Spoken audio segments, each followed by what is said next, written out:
ஸ்ரீதரனின் மனோநிலையை அவர்கள் ஆதரிப்பதாக கூறியிருக்கின்றார். ஏனைய பாராளுமன்ற உறுப்பினர்கள் அவரை பார்த்து திருந்த வேண்டும் என்பதை நான் கூறுகின்றனே தவிர நான் எவரையும் வற்புறுத்தி எனக்கு ஆதரவு தெரிவிங்கள் என்று சொல்லப்போவவர் அல்ல.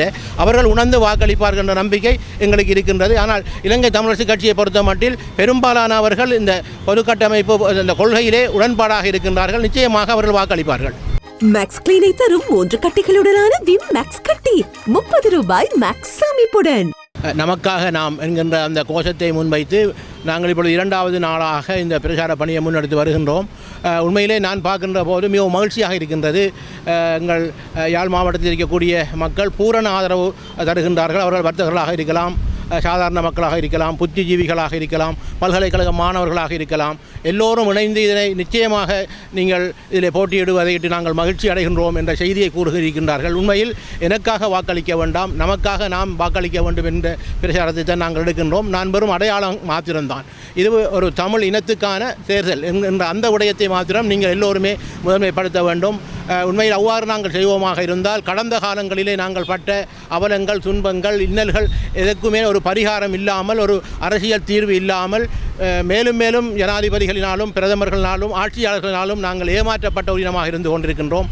ஆகவே அவர்களுக்கு நாங்கள் ஏமாற தயாரில்லை என்ற செய்தியைத்தான் நாங்கள் இந்த தேர்தல் மூலம் வழங்கப் போகின்றோம். அதை வழங்குவதற்கான ஒரு களமாகத்தான் நான் பொது வேட்பாளராக இறக்கி இருக்கின்றேன். நிச்சயமாக இதனை உணரப்பட வேண்டும். இது உண்மையில் நான் ஜனாதிபதி கதிரையிலே அமரப்போவன் அல்ல, ஸ்ரீலங்கா ஜனாதிபதியாக நான் வரப்போவதும் அல்ல.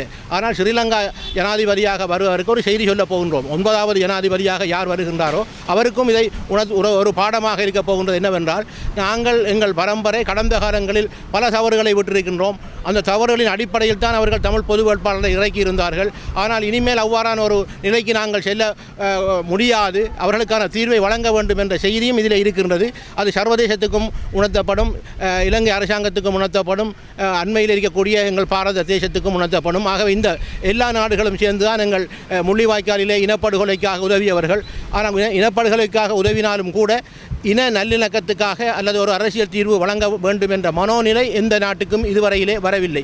அவர்களை அந்த மனோநிலை வர வேண்டும் என்பதற்காகவும் இந்த தேர்தலை நாங்கள் ஒரு களமாக பயன்படுத்துகின்றோம். எனவே அன்பார்ந்த எமது தமிழ் மக்கள் இதனை பார்க்க வேண்டும். நாங்கள் பல்வேறுபட்ட போராட்டங்களை செய்த இனமாக இருக்கின்றோம்.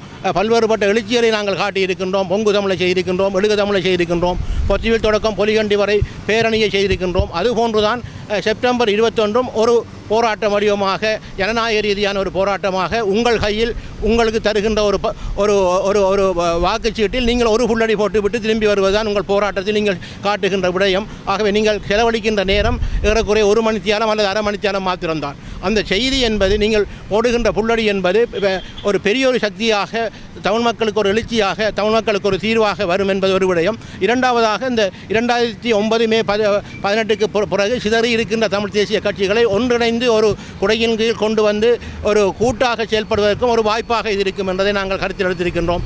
ஆகவே இதை நீங்கள் கருத்தில் கொண்டு நிச்சயமாக எதிர்வருகின்ற தேர்தலில் சங்கு சின்னத்துக்கு வாக்களித்து தமிழ் பொது வேட்பாளரை வெற்றி பெற்று நாங்கள் தான் தமிழர் தான் என்று வாழ்வோம் என்று கேட்டு விடைபெறுகின்றேன். நன்றி, வணக்கம். தமிழ் பொது வேட்பாளராக களமிறக்கப்பட்டுள்ள திருவாளர் அரியநேத்திரனை ஆதரித்து நாங்கள் பரப்புரை பயணங்களில் ஈடுபட்டிருக்கின்றோம்.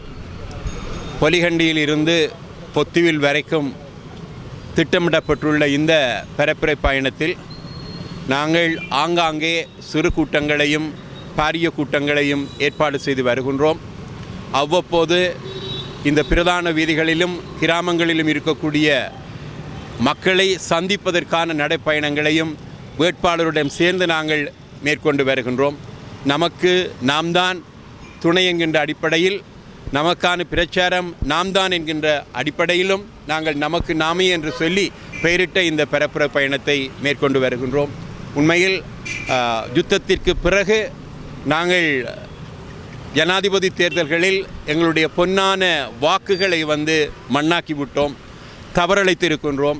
கடந்த கால ஜனாதிபதி தேர்தல்களில் இழைத்த தவறை சரி செய்ய ஆங்காங்கே தடம் பிறந்து கொண்டிருக்கக்கூடிய எங்களுடைய தமிழ் தேசிய விடுதலை போராட்டத்தினுடைய பயணத்தை தடம் மாறாத திசையில் கொண்டு முன்னெடுக்க எங்களுக்கு இந்த பொது வேட்பாளர் அவசியமாக தேவைப்பட்டிருக்கின்றார். அதன் அடிப்படையில் இதனை கட்சிகளை கடந்து, கட்சி பாகுபாடுகளை கடந்து தமிழ் இனத்தினுடைய தெரிவாகத்தான் இந்த பொது வேட்பாளர் போட்டியிடுகின்றார். உண்மையில் அரியநேத்திரன் அவர்கள் 2 தடவை பாராளுமன்ற உறுப்பினராக இருந்திருக்கின்றார். அப்பொழுது அவருக்கு கிடைத்த கௌரவத்தை விட நிச்சயமாக தமிழ் தேசிய விடுதலை போராட்ட வரலாற்றில் ஒரு பொது வேட்பாளராக போட்டியிட்டார் என்கின்ற கௌரவம் மிக பெரிதாக இருக்கும். உண்மையில் பலர் செல்வார்கள் ஜனாதிபதி தேர்தலாக இவர் வெற்றியிட்டுவார் என்று. அது எல்லோருக்குமே தெரிந்த விடயம். அதாவது எண்ணிக்கையில் சிறுபான்மையினராக இலங்கையில் இருக்கக்கூடிய ஒருவர் ஜனாதிபதியாக வர முடியாது என்கின்றது யாவருக்கும் தெரிந்த ஒரு விடயம். ஆனால் நிச்சயமாக எங்களுடைய கோரிக்கைகளின் அடிப்படையிலும் எங்களுடைய தேசிய இன விடுதலை போராட்டத்தினுடைய செயல்திசையை நெறிப்படுத்துவதிலும் நாங்கள் ஒன்றுபட்டு நிற்கின்றோம் என்கின்ற செய்தியை உலகுக்கு சொல்வதிலும் அரியநேந்திரன் அவர்கள் வெற்றி பெறுவார். நிச்சயமாக பொது வேட்பாளரும் வெற்றி பெறுவார். இந்த இடத்தில் நான் ஒன்றை குறிப்பிட விரும்புகின்றேன். 39 ஜனாதிபதி வேட்பாளர்கள் போட்டியிடுகின்றார்கள். அதில் ஒருவர் ஏற்கனவே மரணமடைந்து விட்டார் என்கின்ற செய்தி வந்திருக்கின்றது. அரியநேந்திரன் அவர்கள் எங்களுடைய பொது வேட்பாளர். நிச்சயமாக முதல் 4 அல்லது 3க்குள் அதிகப்படியான வாக்குகளை கொண்டவராக அவர் நிச்சயமாக வருவார். அதுவே எங்களுக்கு வெற்றியானதாகத்தான் அமையும். தமிழ் தேசிய பொதுக்கட்டமைப்பின் தமிழ் பொது வேட்பாளர் திரு ப. அரியநேத்திரன் அவர்கள் இன்று காங்கேசன்துறையிலிருந்து யாழ்ப்பாணத்தை நோக்கி தன் பிரச்சார பணிகளை முன்னெடுக்கின்றார். கிராமமாக ஒவ்வொரு மக்கள் மையங்களிலும் துண்டு பிரசுரங்கள் விநியோகிக்கப்பட்டு வருகின்றன. சில சமயங்களில் மக்களோடு நேரடியாக உரையாடியும் வருகின்றார். இவ்வாறு பொலிகண்டியில் இருந்து பொத்துவில் வரையிலும் கிராமங்கள் தோறும் அவர் பயணம் செய்வார். துண்டு பிரசுரங்கள் விநியோகிக்கப்படும். மக்களோடு நேரடியாக உரையாடப்படும். தமிழ் பொது வேட்பாளரை இந்த முறை தமிழர்கள் நிறுத்தியிருக்கிறார்கள். ஜனாதிபதி முறைமை கடந்த 46 ஆண்டுகளாக நடைமுறையில் உண்டு. இதுவரை 8 ஜனாதிபதிகள் தெரிவு செய்யப்பட்டிருக்கிறார்கள். 2009க்கு முன்னுக்கு 5 ஜனாதிபதிகள், 2009க்கு பின்னுக்கு 3 ஜனாதிபதிகள். இந்த 8 ஜனாதிபதிகளுமே தமிழ் மக்களுக்கு எதை பெற்றுத் தந்திருக்கிறார்கள் என்று பார்த்தால் 2009க்கு முன்னுக்கு இருந்த ஜனாதிபதிகள் தமிழ் மக்களுக்கு போரையும் இடப்பெயர்வையும் பிடப்பெயர்வையும் துன்பங்களையும் தான் தந்திருக்கிறார்கள். 2009க்கு பின்னுக்கு வந்த 3 ஜனாதிபதிகளும் அதில் தமிழ் மக்களின் வாக்குகளால் வென்ற ஜனாதிபதிகள் உட்பட அனைவருமே தமிழ் மக்களுக்கு ஏமாற்றத்தையும் துரோகத்தையும் தந்தது மட்டுமல்ல, இன அழிப்பு செயற்பாடுகள் தொடர்ந்து முன்னெடுக்கப்பட்டு வருகின்றன. நிலப்பறிப்பு, சிங்கள பௌத்த மயமாக்கல் உள்ளிட்ட இன அழிப்பு செயற்பாடுகள். மட்டக்களப்பில் மேய்ச்சல் தரையில் இன்றைக்கு நான் கதைச்சு கொண்டிருக்கும் பொழுதே ஒரு பசு கொல்லப்படும். அதுபோல் திருகோணமலையில் மேடான இடங்களில் நான் கதைச்சு கொண்டிருக்கும் பொழுதே எங்கே ஒரு விகாரைக்கு செங்கல் வைக்கப்படும். குருந்தூர் மலையில், வடுக்கனாரி மலையில் என்று எல்லா இடங்களிலும் நிலப்பறிப்பும் சிங்கள பௌத்த மயமாக்கலும் தொடர்ந்து முன்னெடுக்கப்படுகின்றன. அதாவது 2009க்கு பின்னரும் இன அழிப்பு செயற்பாடுகள் வெவ்வேறு வடிவங்களில் முன்னெடுக்கப்படுகின்றன. இப்படிப்பட்டதொரு பின்னணியில் தமிழ் மக்கள் இதுவரை 8 ஜனாதிபதிகளுக்கு வாக்களித்து எதையுமே பெறவில்லை. எனவே தமிழ் மக்கள் இந்த முறை வித்தியாசமாக யோசித்து இலங்கை தீவுக்கு, அதாவது தென்னிலங்கைக்கும் வெளி உலகத்துக்கும் ஒரு வித்தியாசமான செய்தியை கொடுப்பது என்று தீர்மானித்து ஒரு தமிழ் பொது வேட்பாளரை நிறுத்தியிருக்கிறார்கள்.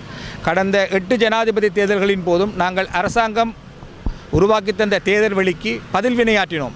இந்த முறை நாங்கள் ப்ரோஆக்டிவாக, அதாவது செயல்முனைப்போடு ஜனாதிபதி தேர்தலை எதிர்கொள்ளப் போகிறோம். அந்த அடிப்படையில் ஒரு பொதுத்தமிழ் வேட்பாளர் நிறுத்தப்பட்டிருக்கிறார்.